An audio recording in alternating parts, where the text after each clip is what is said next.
ఏంటని సీరియల్ చూస్తున్నావా? ఏం పేరబ్బా? పెంట పురాణం తొక్కలో భాగవతం. ఇతని పొట్టలో 10 సార్లు పొడిచిన అతని చంపుంటాడని నాకు అనుమానంగా ఉంది. ఎలా కనిపెట్టారు సార్? ఈడు పెచ్చ. నేను సిబిఐ అంటే ఛేదించి బంధించి ఇరికించేవాడు. నేర్చుకో. ఆ?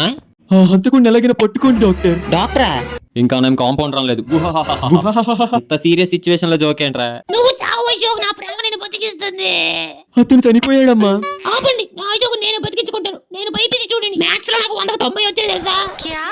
ఇప్పుడు పోస్ట్ మార్టం చేసి నా అశోక్ నేను బతికించుకుంటాను. అర్జెంట్గా మిమ్మల్ని అందరూ పిచ్చేసుపత్రికి తొలియాలి. ప్రేమ అంటే అదేరా. ప్రేమ కాదు, పైత్యం అది. మన ప్రేమ ముందు చావు కూడా ఓడిపోయింది. పుల్లమ్మా నన్ను చంపాలని చూసింది ఈ సిబిఐ ఆఫీసరే. తలతలలాడే మిరప కోసం వాడండి టకోరియా వాషింగ్ పౌడర్. యాడ్ కరెక్ట్ గా వచ్చి ఎందుకు చేసావు? నేను మీ అమ్మాయిని ప్రేమిస్తున్నాను. నా కోసం ఒక మనిషిని చంపడానికి తెగించావంటే నీకన్నా గొప్ప ప్రేమికుడు ఉండడు. I love you. గొప్ప ప్రేమ ఆడిది డకోటా ప్రేమ. నీ ముందు రాధిక కూడా అవుటే. పుల్లమ్మా అశోక్, నేను నీతో ఉంటే మళ్ళీ నేను చంపడానికి ప్రయత్నించాడు. నీ కోసం నేను తను ప్రేమించాల్సి వస్తుంది అశోక్. పిల్లతంతో జరిగిన మనసులో మాత్రం నువ్వే ఉంటావు అశోక్. గుండెం బిగుతాడు, అక్కడ అడుక్కు తింటాడు.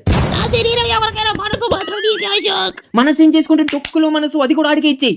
నా పుల్లమ్మ జాగ్రత్త, నిన్ను నమ్మి నీ చేతిలో పెడుతున్నాను. నువ్వు కాదురా, ఆడిట్టే నీకు బాగా. ఇదిగో నిన్ను పొడిచింది దీంతోనే. సూత్తో 10 సార్లు పొడితే చచ్చాడు తొక్కలో సీరియల్ ఈ టీవీని.